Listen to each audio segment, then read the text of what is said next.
जय श्री हरि। ओम नमो भगवते वासुदेवाय नमः। जय एकादशी माता।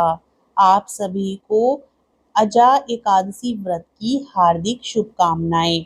हिंदू परंपरा में एकादशी का व्रत बेहद महत्वपूर्ण होता है, जो हर माह के कृष्ण पक्ष और शुक्ल पक्ष की 10वीं तिथि के अगले दिन मनाया जाता है।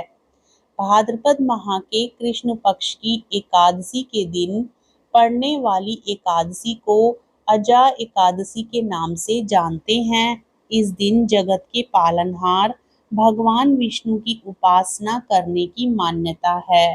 कहा जाता है कि अजा एकादशी के दिन भगवान विष्णु की पूजा करने तथा दीन दुखी निर्धन लोगों को दान देने से जीवन में सुख समृद्धि और धन धान्य का आशीर्वाद प्राप्त होता है। ऐसी भी मान्यता है कि एकादशी का व्रत करने से व्यक्ति को सभी पापों से मुक्ति मिल जाती है। धार्मिक मान्यता है कि इस एकादशी पर व्रत रखने तथा दान देने वाला व्यक्ति सभी सांसारिक सुखों को भोगने के बाद विष्णु लोक को जाता है। भाद्रपद कृष्ण पक्ष में पड़ने वाली यह एकादशी समस्त पापों का नाश करने वाली तथा अश्वमेध यज्ञ के बराबर फल देने वाली मानी जाती है। इस दिन विधि विधान के साथ भगवान विष्णु की पूजा करनी चाहिए। इस एकादशी के बारे में बताते हुए भगवान कृष्ण ने युधिष्ठिर से कहा था, अजा एकादशी पर व्रत रखकर विधि विधान से पूजा करने से और कथा श्रवण करने से व्यक्ति अपने सभी पापों से मुक्ति पा सकता है और मोक्ष की प्राप्ति कर सकता है। इसलिए इस दिन व्रत रखकर पूरे मन के साथ भगवान नारायण की आराधना करने का खास महत्व है। इस दिन व्रत कथा सुनने का भी काफी अधिक महत्व है। तो आइए पूर्ण श्रद्धा भाव के साथ एकादशी की कथा को श्रवण करते हैं। युधिष्ठिर कहने लगे कि हे भगवान, हे पुंडरीकाक्ष, मैंने श्रावण शुक्ल एकादशी अर्थात पुत्रदा एकादशी का सविस्तार वर्णन सुना। अब आप कृपा करके मुझे भाद्रपद माह के कृष्ण पक्ष की एकादशी के विषय में भी बतलाइए। इस एकादशी का क्या नाम है तथा इसके व्रत का क्या विधान है? इसका व्रत करने से किस फल की प्राप्ति होती है? भगवान श्री कृष्ण ने कहा, हे युधिष्ठिर, भाद्रपद माह के कृष्ण पक्ष की एकादशी को अजा एकादशी कहते हैं। इसका व्रत करने से सभी पाप नष्ट हो जाते हैं। इस लोक और परलोक में मदद करने वाली इस एकादशी व्रत के समान संसार में दूसरा कोई व्रत नहीं है। इस एकादशी से संबंधित जो कथा प्रचलित है उसे मैं तुम्हें सुनाता हूँ। श्रद्धा पूर्वक श्रवण करो। बहुत समय पहले एक दानी और सत्यवादी राजा हरिश्चंद्र हुए। राजा हरिश्चंद्र इतने प्रसिद्ध सत्यवादी और धर्मात्मा थे कि उनकी कीर्ति से देवताओं के राजा इंद्र को भी ईर्ष्या होने लगी। इंद्र ने महर्षि विश्वामित्र को हरिश्चंद्र की परीक्षा लेने के लिए उकसाया। इंद्र के कहने से महर्षि विश्वामित्र जी ने राजा हरिश्चंद्र को योग बल से ऐसा स्वप्न दिखलाया कि राजा स्वप्न में ऋषि को सब राज्य दान कर रहे हैं। दूसरे दिन महर्षि विश्वामित्र अयोध्या आए और अपना राज्य मांगने लगे। स्वप्न में किए दान को भी राजा ने स्वीकार कर लिया और विश्वामित्र जी को सारा राज्य सौंप दिया।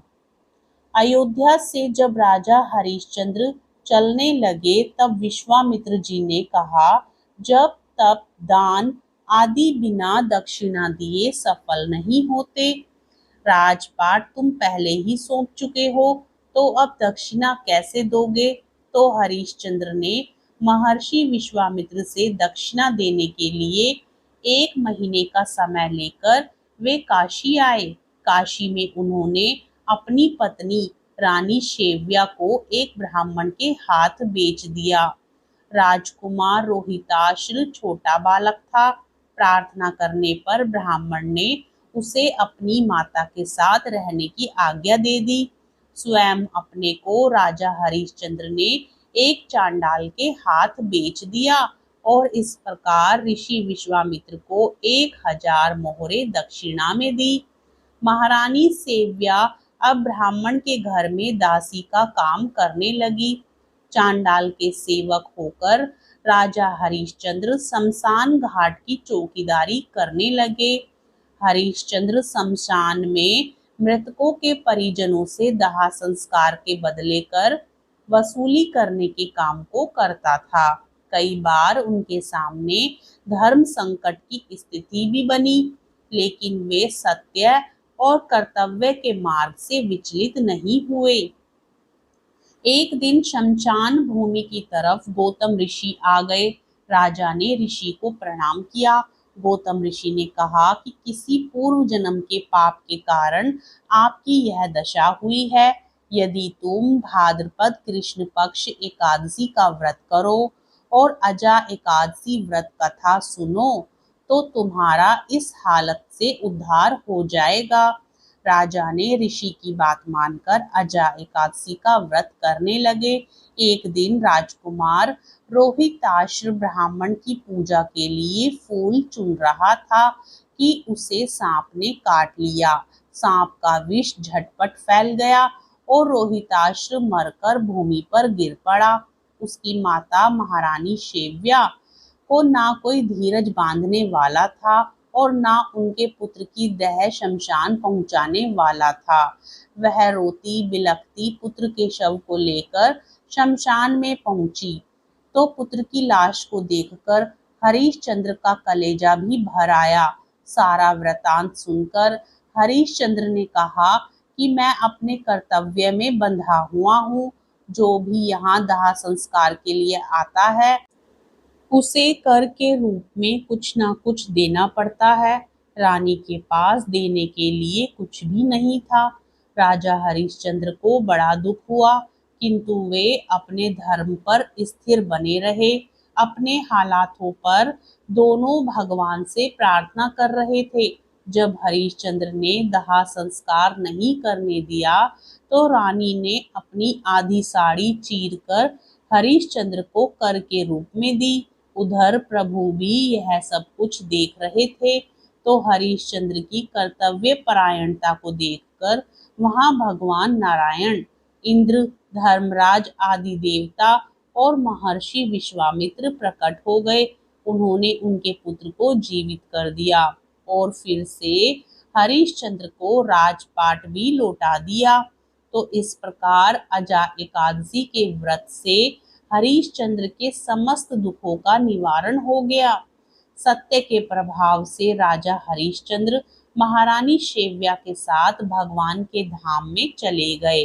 महर्षि विश्वामित्र ने राजकुमार रोहिताश्व को अयोध्या का राजा बना दिया।